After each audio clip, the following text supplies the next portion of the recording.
அனைவருக்கும் வணக்கம். தூத்துக்குடி மாவட்டம் விவேகானந்தர் நகரில் உள்ள ஒரு தெருவில் மக்கள் சிலர் தனியாக ஒரு பெண் நடந்து போகிறத பார்க்காங்க. அந்த பொண்ணை கண் கொட்டாமல் சிலர் பார்த்துக்கிட்டே இருக்காங்க. அந்த பெண் தன்னோட கணவரோட வாடகை வீட்டுக்கு 2 நாளைக்கு முன்னாடி புதுசாக குடி வந்திருக்கா. கடந்த 2 நாளாக அந்த பெண் வெளியே வரும்போது ஆண்களை சிரிச்ச முகத்தோட பார்க்குறா. அந்த 2 தம்பதிகளில் ஆண் இளைஞர் வயது குறைந்தவராகவும் பெண் வயது அதிகமானவராகவும் தெரிந்தன. இவங்க கல்யாணமான தம்பதிகள் தானா இல்லை வேற ஏதாவது உறவு இருக்கான்னு அந்த பகுதி மக்கள் சந்தேகப்படுறாங்க. அதே மாதிரி அந்த பெண் கடைக்கு போயிட்டு வந்து கதவை சாத்திக்கிடுறாங்க. மறுநாள் மதியம் அந்த தெருவில் ஒரு வித்தியாசமான வாடை வர ஆரம்பிக்குது.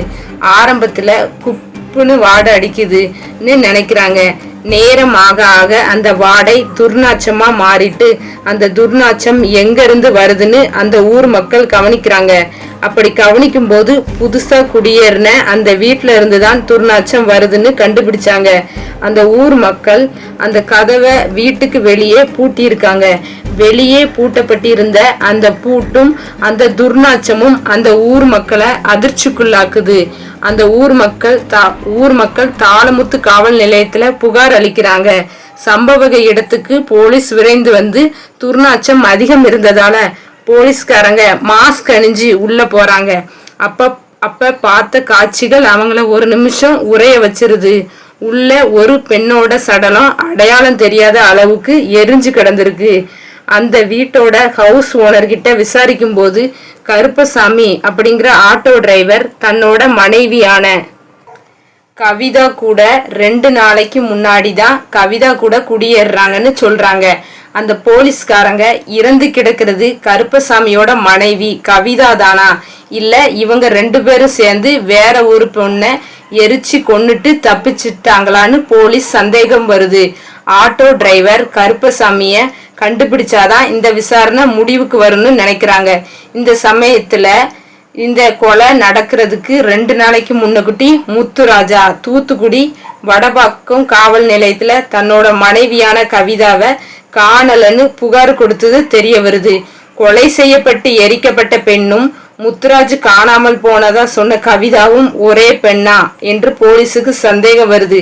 சரி, கவிதாவோட அடையாளம் என்ன என்று முத்துராஜரிடம் கேக்குறாங்க. உடனே அவரும் கவிதா ஒரு வைர முக்குத்தி போட்டிருப்பாங்க, அதை கலட்டவே மாட்டாங்க அப்படின்னு சொல்றாங்க. சம்பவ இடத்துல சடலத்தை பரிசோதனை பண்ணினதுல எரிஞ்ச அந்த உடம்புல ஒரு மூக்குத்தி இருந்தது உறுதிப்படுத்தப்படுது.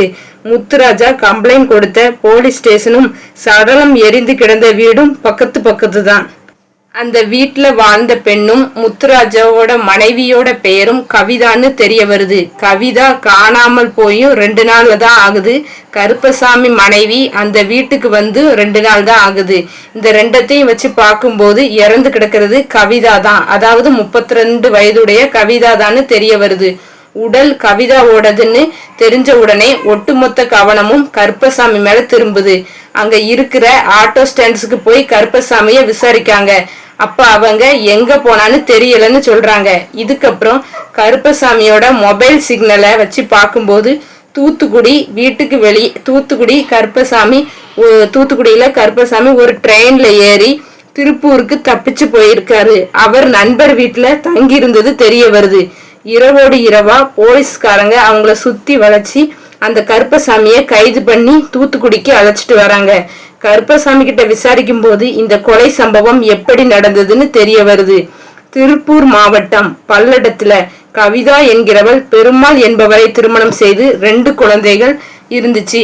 ஆரம்பத்துல அவங்க வாழ்க்கை நல்லா போச்சு. இதுக்கப்புறம் ஒரு சில பிரச்சனை வந்து அவங்களுக்குள்ள சண்டை வந்து பிரச்சனைகள் பெருசாச்சு. இதனால கடந்த 2017 வருஷத்துல பெருமாள் அவரை விவாகரத்து பண்றாரு. அந்த குழந்தைங்க பெருமாள் கூடவே போயிடுதுங்க. பிறகு அந்த கவிதா திருப்பூரை விட்டு தூத்துக்குடிக்கு வராங்க. தூத்துக்குடிக்கு வந்த கவிதா முத்தையாபுரம் பகுதியில் இருந்த ஒரு லாரி செட்ல அக்கௌண்டண்டா வேலை செய்யறாங்க. ஆரம்பத்துல கவிதா தான் உண்டு தான் வேலை உண்டுன்னு இருந்தாங்க. அதிகமா பணம் சம்பாதிக்கணும், ஆடம்பரமா வாழணுங்கிறது தான் கவிதாவோட நோக்கம். அந்த லாரி செட் பக்கத்துல ஒரு ஐஸ் கம்பெனி இருந்திருக்கு. அந்த ஐஸ் கம்பெனில எட்வின்கிற 29 வயசுல ஒரு இளைஞன் வேலை பார்த்திருக்கான். 2 இடமும் பக்கத்துலங்கிறதுனால டீ கடையில அடிக்கடி 2 பேருமே சந்திச்சிருக்காங்க. அதுல பழக்கம் ஏற்பட்டிருக்கு. இந்த வாய்ப்பு அவங்களுக்குள்ள நெருக்கத்தை அதிகரிச்சிருக்கு. பிறகு இருவரும் கல்யாணம் பண்ணிக்கிறாங்க. ஒரே வீட்டுல வாழவும் ஆரம்பிக்கிறாங்க. எட்வின் நமக்கு ஒரு அழகான மனைவி கிடைச்சிட்டாங்கன்னு ரொம்ப சந்தோஷமா இருக்கிறாரு. ஆனா கவிதா அவங்கூடவும் சந்தோஷமா இல்ல. அவ வேலை பார்க்குற கம்பெனிலையும் அதிக ஆண்களுடன் தொடர்புல இருந்திருக்கா. இத பத்தி தெரிந்த எட்வின் உடனே கவிதாவை கண்டிக்கிறாரு. 2 பேருக்குள்ளேயும் சண்டை வருது, விரிசலும் அதிகமாகுது. இந்த சமயத்துல முத்துராஜா கூட, அதாவது இன்னொருவர்களுடன் கவிதாவுக்கு பழக்கம் ஏற்படுது. அவங்களும் நெருங்கி பழகுறாங்க. ஒரு கட்டத்துல எட்வின் கூட இருந்த விரிசல் அதிகமாகி எட்வினை விட்டுட்டு முத்துராஜா கூட வாழ ஆரம்பிக்கிறாங்க. முத்துராஜா கூட இருந்தாலும் லாரி செட்ல அனைத்து ஆண்களோடையும் நெருங்கி பழகுறாங்க. இப்படி கவிதா ஆண்களுடன் நெருங்கி பழகுறது முத்துராஜாவுக்கு பிடிக்கல. உடனே கவிதாவை திட்டி எச்சரிக்கை பண்ணியிருக்காரு முத்துராஜா. கவிதா முத்துராஜா பேச்ச கேட்காததால முத்துராஜா கவிதாவை அடிச்சு துன்புறுத்திருக்காரு. இப்படி நெருக்கமாக லாரி செட்ல இருந்த 10 இளைஞர்ல ஒருத்தர் பெயர் தான் கருப்பசாமி. தன்னோட புருஷன் முத்துராஜா குடிச்சிட்டு வந்து அடிக்கடி கவிதா கிட்ட சண்டை போடுறதுனால முத்துராஜா வேண்டாம் என்று கவிதா முடிவு பண்றா. கவிதா அழகுல மயங்கி போன கருப்பசாமி, கவிதா எப்படி இருந்தாலும் பரவாயில்ல, அவ நமக்கு கிடைச்சா போதுங்கிற ஆசையில சரி நீ உன் புருஷனை விட்டுட்டு என் கூட வந்துருன்னு சொல்றாரு. நான் உன்னை கல்யாணம் பண்ணிக்கிறேன்னு சொல்றாரு. 2 பேரும் ஒன்னா வாழணும்னு சொல்லியிருக்காரு. உடனே கவிதாவும் முத்துராஜை விட்டுட்டு கொலை நடந்த, அதாவது நவம்பர் 7, 2019 அன்னைக்கு தூத்துக்குடியில உள்ள விவேகானந்தர் தெருவுல தம்பதிகளா குடி வந்துடுறாங்க. ஆனா கருப்பசாமி, நீ என்னோட பேச்சதான் கேட்கணும்னு சொல்லியிருக்காரு. அதுக்கு கவிதா, நான் உன்னோட வயசு மூத்தவ, அதனால உன் பேச்ச கேட்க மாட்டேன்னு கட்டுப்படாம இருந்திருக்கா.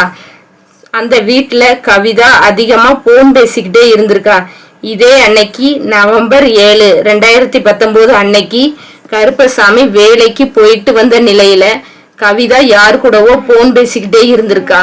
கருப்பசாமி கவிதாவை பார்த்து யாருக்கிட்ட போன் பேசுற என்று கேட்டதுக்கு தான் தம்பி கிட்ட அப்படின்னு மழுப்பியிருக்கா. பிறகு கவிதா வீட்டு வேலையை செய்ய ஆரம்பிக்கிறா. மறுபடியும் போன் ரிங் ஆகுது. அந்த போன்ல கவிதா வேற யாருக்கிட்டயோ பேசியிருக்கா. இத அவர் கண்டுகிட்டே இருந்திருக்காரு. ரொம்ப நேரமா பேசியிருக்கா. பிறகு கருப்பசாமி யாருக்கிட்ட பேசுறன்னு கேட்டதுக்கு கவிதா மறுபடியும் மாமான்னு பொய் சொல்லியிருக்கா. இப்படியே கவிதாவுக்கு பல ஆண்கள் கிட்ட இருந்து போன் வந்துகிட்டே இருந்திருக்கு.